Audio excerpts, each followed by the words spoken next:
In this episode of Hayden and Mark's Travels, we arrive in Bar Montenegro, a port that had us raising an eyebrow or two, but in the polite, slightly judgy British way, not the dramatic reality TV way. Join us as we make the most of our day by exploring the medieval Old Town, wandering up the cobblestone path to the citadel, and taking a gentle stroll along the beachfront by the port. Bar may not have stolen our hearts, but it certainly gave us plenty to talk about. Then it's back aboard the Sun Princess, where the scenery improves considerably as we settle in for a delicious dinner at Catch by Rudy, one of the ship's specialty restaurants. And yes, the food absolutely redeemed the day. If you enjoy honest travel, beautiful views, and two Brits turned Aussies navigating destinations with curiosity, humour, and just the right amount of sass, then this one's for you. Come along for the adventure, perfectly imperfect stops included. Yeah, so what have we done since we last spoke with you? We went for dinner at the Sanctuary last night, didn't we? Which was lovely.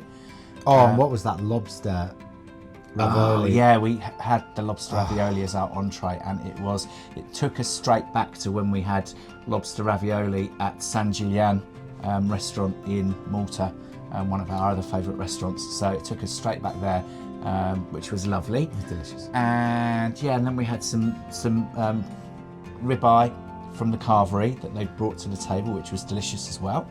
And then for dessert was... I had a beautiful souffle with a creme anglaise. That's right. That was gorgeous. Yeah. And I had the creme brulee, which was delicious. And then after dinner, it was the... Illuminescent party. Which means... Well, it just means everybody got dressed up in white, except for us, basically. But we were so shocked to see how many people... Like, it was literally the whole ship was in white. They'd all got changed after dinner. So they're really religious about, keeping themes and stuff, aren't they? I've noticed that with these guys. Yeah. They must be like, they know everything that's going on and they plan for it and they bring all the clothes and then it was down at the piazza and it was ABBA. So it was this the group that sing Asian Soul, is it called? No, Asian Soul, aren't they? Yeah. We're doing ABBA and it was really, really good. And old Cole, the cruise director, was up there on the stage dancing because he's a dancer as well. And it was absolutely thumping, wasn't it? Mm-hmm. And then after that, we went back to the dome because we liked that. And that's the forward end of the ship, and that's the big glass dome where they just at 10:30 they start just like they turn it into a disco, adults only, and it sort of continued through there. Everybody came through in their white, didn't they? Oh, we loved it, didn't we? Yeah. We were dancing. We have fun. Yeah, we haven't danced for a long time, have we? No. So it was a great opportunity. I really let my hair down. For another night for us to do. In fact, I think that was the first time I've seen you dance for about 20 years. Oh, no, it's not. I danced the night before. Yeah, apart from that. And at Natalie's wedding. So, yeah. Dear, oh dear. So that was last night, and then we woke up this morning and we were in Bar. In Bar, which is a port in Montenegro. Mm-hmm. Now, there is a little bit of a story with this. We won't go on too much about it, but we were originally supposed to be stopping in Kotor, but the itinerary was changed quite some time ago, so they did advise us that we would not be stopping in Kotor in Montenegro, but instead Bar. And also, they'd also changed, also twice though, that additionally had changed our stop in Santorini to the stop in Mykonos. So probably the two key destinations, or two of the arguably the best destinations that a lot of people would have booked this for, were removed from the itinerary and replaced with something not equally as impressive, apparently. So we haven't been to Kotor before, others have. They were very disappointed with Bar by comparison. We didn't have anything to compare it to, so it wasn't a big issue for us. But we did get off, we did go have a walk in the town, didn't we? And then we took a taxi up to the old town, which was medieval. It was like a peasant village, a medieval peasant village, and it was actually quite cobbly. Yeah. So it was quite difficult walking up the street. And we stopped and had a refreshment because it was a really hot day. Aching hot, wasn't it? And there was a lot of people, sort of walking through the street up to the, what was it, like a church at the top? Well, it was the medieval sort of, city, really, the walled city. It's like a citadel. Inside. Yeah, it was very reminiscent of Carcassonne. Mm-hmm. We were looking going, this feels like a little bit like Carcassonne. Mm-hmm. And, we've seen a few walled medieval installations in the last couple of weeks, haven't we? Last couple of years. Either ruins or medieval cities, fortified cities. Yeah, we seem to find ourselves there. So that's fine. Something that was quite lovely is the scenery is quite lovely, isn't it? The mountain scenery, it's quite dramatic, and the water was lovely as well. There were a couple of bays, the watercolour was nice, and people just seemed to be having a fairly nice time, didn't they? Very low key though. So that was Bar in Montenegro. We've set sail at about 6 o'clock this evening. We're on our way now to Corfu in Greece. So we are really looking forward to that, aren't we? Arriving in Corfu, we've always quite fancied it. It's meant to be very pretty.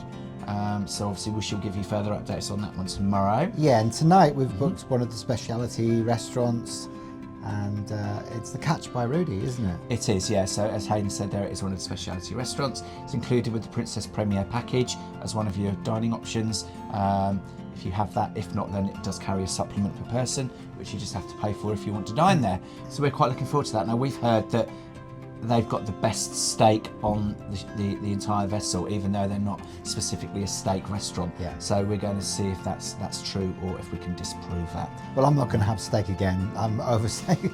I've had steak about 8 times. We have had too much steak, haven't we? And we are actually going to the Crown Grill on Sunday, so we probably will abstain unless it's an amazing thing that we can't refuse. Which is weird because that's the reason why we booked it in the first place. I know, but you change, don't you? People change. Yeah, we've had too much beef. So it's all good. Oh my god, yesterday I had a beef burger, a hamburger and beef. I know. Crikey. Alright, I'm looking a bit like a top side as well. Roasted. Silver side. Yeah.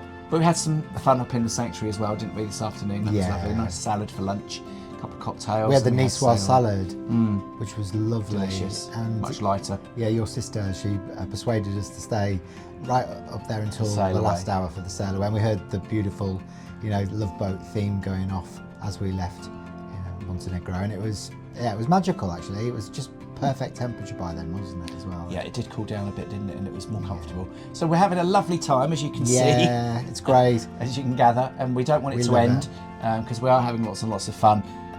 We've got our routine very much in place, haven't we, with our cocktails and dinners and everything. So we are going to head down now to Crooners for our evening cocktail before we go to the Catch by Rudy. And I'm going to get one that's acid green. Yes, let's see what I can concoct for you. But we will see you on the other side. Catch you later. Bye. Bye. Welcome to Bar Montenegro, the Adriatic port city that many cruise passengers recognise on the itinerary but aren't entirely sure why. So let's take a closer look at what Bar actually offers.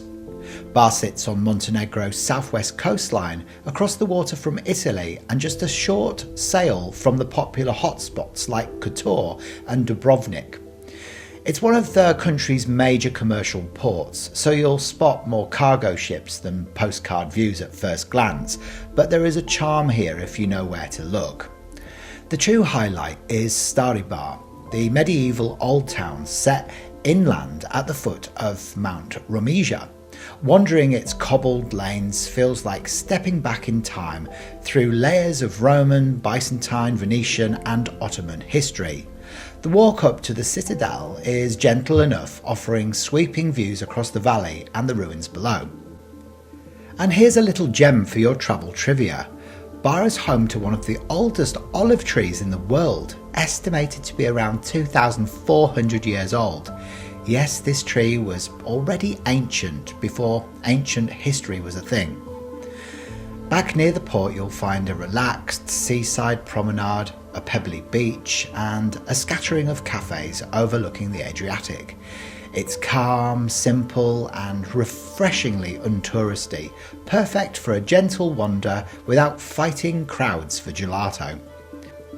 We'll be honest, Bar isn't the most glamorous stop on a Mediterranean itinerary, but it offers a glimpse into everyday Montenegrin life, with a touch of history, honest scenery and an unpolished charm that some travellers might just appreciate. And if it doesn't quite win you over, the Sun Princess will be waiting at the port, and dinner at Catch by Rudy is always a reliable way to end the day on a high. And that wraps up our day here in Bar Montenegro, a port that may not have dazzled us, but certainly gave us a few stories, some beautiful views, and a medieval workout we weren't entirely prepared for. Thanks for joining us, but don't go far. Next time on Hayden and Mark's Travels, we're off to Corfu. We'll wander through the atmospheric old town with its Venetian streets and pastel facades, soaking in the charm and the vibe. Then we head back to the Sun Princess for the David Knight hypnosis show at the Princess Theatre. Entertaining enough, but we'll admit we've seen the tricks before. So hit subscribe and come along for the next leg of our Mediterranean adventure. History, atmosphere, and a touch of deja vu included.